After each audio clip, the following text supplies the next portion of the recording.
Good morning, good afternoon, good evening, salam, sat sri akal, namaste, wherever you are. 18th of March 2023. Spring is here. You can hear the birds chirping, the flowers blooming. It's one of my favorite seasons of the year. So guys, today a quick blog regarding my recent trip. I'm currently uploading my Egypt trip on my channel, Life Joy Adventure. So please go and watch it. I went to Cairo and Luxor, and it was a great experience. But also there were a few things which I wanted to share with you, that if you are planning to go to Egypt, the do's and don'ts, and hence this video. So without further delay, I would like to share my experiences and my opinion, and a few tips for you guys if you're planning to travel to Egypt. So right, number one, your visa and our experiences with visa. You can obviously apply online, but then my son's visa got delayed, got rejected, and we did not know why. And we got the visa at the airport. So you basically, when you land, you go to a bank counter as you are coming down, as you are actually going towards the immigration. Just before that, the bank counters, you just pay $25 and they give you a voucher and you hand that to the immigration officer, and they issue you the visa. It's so easy. So number one tip, that if possible, try to get the visa on the airport, because if you make a mistake in the form online, then it takes time for them to respond, and you don't even get a refund. So that was that. Maybe I'm wrong. If I am, please correct me. Please put a comment in the section below. So my recommendation, get the visa on the airport. Just one thing, because we landed 2 o'clock in the night, it wasn't very busy. So just check your flight time as well, at what time you're landing. Because obviously sometimes when the flights land during the day, the bank counters could be busy. But when we went there, there is a video I made a video of that. You can watch it in my Egypt trip. When we landed, that it wasn't very busy at all. Like a couple of people in front of us, and very straightforward. So number one, I've just covered. Get the visa on the airport. Number two, when we landed, I think one of the best things I did was get the SIM card. And obviously I've seen a few videos, and people suggested buy in the city because it's a bit cheaper there. But I think I decided otherwise, because obviously I had family with me and we were landing 2 o'clock at night, and I needed internet access, and I needed obviously communication way, so I can, if there is anything, I needed the internet basically. So again, I chose Vodafone. I think it was around $14. I think 26 gigabyte, very good coverage, had no problem. And of course, because when you're in Egypt, it was absolutely a lifesaver, because in Cairo, when we were booking taxis, we booked Uber most of the times, and really, really good, to be honest, because what you don't want to do is haggle with the taxi drivers, the private taxi drivers. Uber was very, very convenient. So yes, number two, get your SIM card at the airport, and I chose Vodafone. Number three, for the taxi, we chose Uber when we were in Cairo. I think again a very, very good decision, because what you don't want to do is haggle with the taxi drivers, and there's a lot of haggling there, and it just ruins your experience really. So get it the Uber app when you're in Cairo. It'll make your life easy. And obviously, being having internet access on your mobile phone, you can search for information quite easily, and generally, people can't just rip you off. So Uber, number 3. Number 4, and I think this is a bit how can I say, although our experience in Egypt was very good, but everywhere we went, you were approached by people and they wanted to sell you something, they want to sell you a service, or they wanted to sell you stuff, and it was like non-stop. Even at the pyramids, and they will give you 6 times, 7 times, 10 times inflated price, and they will really try it on. So that was a bit off-putting. Yes, I understand they're trying to make a living, but it just gets too much. I think it's, if they left you alone, maybe people would buy more. I think it just puts you off the whole sort of, experience really. So what I would suggest is, or my mindset was, end of the day, they are trying to make a living, even if it's $1, £1 more. Don't haggle. Just give it. I mean, just consider it as a tip. Obviously, don't get ripped off, but don't haggle for small amounts. Just give it, because end of the day, the salaries are very low in Egypt. They're coming out of COVID now, and they're trying to recover. So just think like that, and don't let this constant barrage of people approaching you, put you off your experience, because it's going to be an experience for you. The pyramids, the Luxor, the Aswan, the Abu Simbel, wherever, if you're going that side of the Egypt. So don't let the put off, but yes, be prepared mentally, and just learn la shukran, which means no thank you, and just keep and be firm, because people will try to sell you stuff or overcharge you. So just be prepared mentally. So that was so what was it? The first was the visa, the second was the SIM card, the third was the Uber, the fourth was the hagglers, and the fifth was, I would say, basically the drinks and the confectionery, and anything you want to buy at these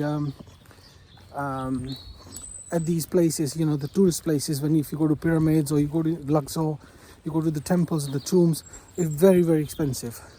So what I would suggest is carry some fruits, some crisps, some drinks with you all the time, because anyway, for me it was expensive, and so why would you pay like 10 times more for a Coke of can of Coke, basically, when you can carry it with you? There's no restrictions, nothing, so you can actually carry it with you. So number 5 is basically carry some food, drinks with you when you're going to the sites.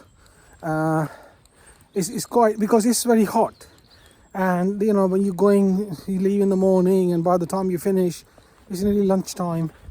And usually these places, if they're like a temple or a tomb, restaurants are not available. Like, they are there, but again, they're not. They'll be very, very busy, because a lot of tourists come there. So just carry some food stuff with you. Carry some sandwiches. I used to take some fruits from the hotel where we were staying, and we used to pack in the bag and keep some water, and that really helped. So that's another tip for you guys.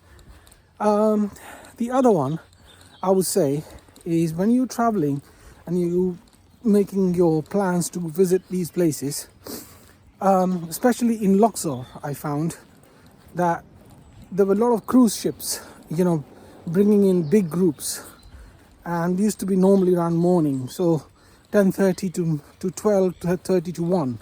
It was very, very busy. There were people everywhere. So would you want to do that? I would suggest, if you're going to these places, Try to go around afternoon, midday. I know it's going to be hot, but then you won't get people. You can relax and you can. I mean, this is what I saw over there basically. So it was really busy, and everything is rushed, and you don't want to do that. You spend so much money, you come all the way. You really want to enjoy. So try to go around lunchtime, and maybe you won't find so much of crowd. Right, the other bit I think is quite important. The tickets, there are for the foreigners the ticket price is different, and for the locals is different, which is understandable. No problems there. But one good thing is that for students it's half the price. So the tip number, I think is 6, is take your student ID. If you got kids or you are a student yourself, keep that student ID with you, and wherever you'll go it'll be half the price. So imagine, like 250 Egyptian pounds, and then you have to pay half of it. So in the end you'll save a lot of money, because there are a lot of museums, there are a lot of tombs, there are a lot of temples, pyramids as well. So wherever you'll go, you'll find that student ID helps. I mean, if possible, international student ID. But to be honest with you, we never had any problems. My daughter had it, my son, and sometimes they didn't even ask for student ID. We just said, 2 student tickets, and we got them. So take the student ID. So now at the moment, I really can't think of anything else apart from, these 6, which were really quite sort of obvious to me, and I hope you'll find it helpful, and you will enjoy. It's a nice place. It's quite mystical, quite fascinating if you're into history, and yeah, it is amazing as well. So I really enjoyed it, and we all enjoyed the experience. The last bit. Sorry, I will mention this to you. Whenever we go on holiday, and especially holidays where it's too much of history and museums and tombs, I would say to you, give yourself a break in the middle, one day. So for example, when we went to the pyramids, the next day we did a completely different thing. We went to, we went to Cairo, we went to the downtown, stuff like that, because it gets too much. It's the same thing again and again. So we went to pyramids, then we took a break, then we went to museums, then we took a break, that way. So yeah, we went for 8 to 10 days. Obviously we did not see everything, but I have tried to cover most of it in my vlogs, so please go and watch them. I'll put the link on the screen and also in the description box. It was really good, it was really fascinating. We enjoyed it. Oh yes, and obviously Egypt is not a very expensive country, to be honest, and that was another thing. Maybe actually, I just remember now while I'm talking to you, is the money exchange. I was a bit concerned, how would we change the money? So I took a card, the Revolut card, and I used it everywhere, no problem. I took the money out. I think I used a bank called the Egypt Bank. I can't remember the name. I'll put it in the description box. I think it gave me the best rate. I didn't even charge me. So you can, if you want to take dollars with you, you can exchange. You can take the dollars with you, but really there is no need. You can get them at the airport, or you can just take the money out. That way it was very convenient. So the currency wasn't an issue. But it's relatively a cheap country. Uber, 45 minutes ride was around £3.50, which is quite good actually. Now I'm talking to you, all these points are coming into my head. The last one was, because we were traveling as a family, we were not traveling in the group. So what we did was, whenever we used to go anywhere, say pyramids, and then we had to cover the museum, and we had to cover another pyramid, we would normally do a deal with the taxi driver. So around 500 to 600 for literally for the whole day, Egyptian pounds. So you can do that as well. You can, when you book the Uber, if you like the driver, if you like the car, you can speak to him and say, look, we are going to 3 sites, how much are you going to charge? I mean, language is a problem. Obviously there's a language barrier, so just make sure he understands, because it's important, because we had an incident where he was nodding his head but he didn't understand us.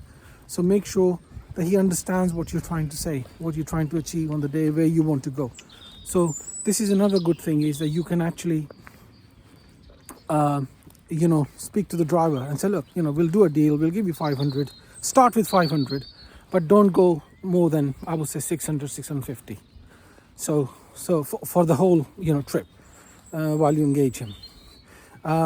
So yes, this was another again, like when you start talking about these things, the whole idea start popping into your head. And what else? Really, this is it. And when you go there, yes, it's pretty safe. You will find the police everywhere. All the tourist place, you'll find the tourist police. So you don't have to worry about anything. The hotel standards were okay. People were generally quite friendly. So no issues there. So yeah, so just obviously you're gonna do your research as well. So do your research wherever you're going. We obviously missed out on a lot of attractions. We might go there again, but all in all, it was a good experience. I would say I would give 7 out of 10, but because it's a developing country, so you expect some issues, you expect problems, so, but overall it was good. I'm still uploading my Egypt series, so do watch it please and support it. Support me. It gives me a lot of encouragement, and I really appreciate you watching this video. And if and when you go to Egypt, I hope you have a wonderful time, because it is a wonderful country, and you will definitely enjoy it. Thank you very much. Take care. Bye bye.